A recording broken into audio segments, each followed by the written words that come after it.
কল্পনা করুন 2030 সালের বাংলাদেশ। আপনি বাজারে গিয়েছেন কিন্তু আপনার পকেটে কোনো মানিব্যাগ নেই। গ্যারেজে গিয়ে দেখলেন আপনার ফেভারিট সেই বাইকটাও নেই। ইভেন যে বাসায় ঘুমাচ্ছেন সেটাও আপনার নিজের না। এটা কোনো দুঃস্বপ্ন নয়, ওয়ার্ল্ড লিডাররা একে বলছে দ্য গ্রেট রিসেট। বিশ্বজুড়ে একটা গোপন এজেন্ডা চলছে যার নাম হলো you will own nothing and you will be happy. মানে নিজের বলতে কিছুই থাকবে না, তবুও আপনি নাকি সুখে থাকবেন।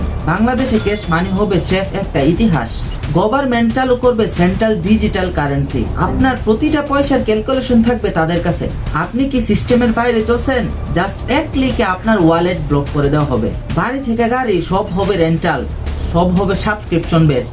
আপনার সেভিংস করার ক্ষমতা কেড়ে নিয়ে আপনাকে বানানো হবে জাস্ট একজন ইউজার। কোনো কিছুর ফিজিক্যাল ওনারশিপ আপনি পাবেন না। এখন প্রশ্ন হলো, এটা কি মডার্ন লাইফের আলটিমেট ফ্যাসিলিটি নাকি মানুষকে কন্ট্রোল করার এক ডিজিটাল অদৃশ্য খাঁচা? আপনি কোন সাইডে?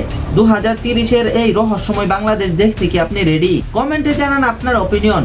আর এমন গোপন ইনফরমেশন পাওয়ার জন্য এখনই ফলো করুন।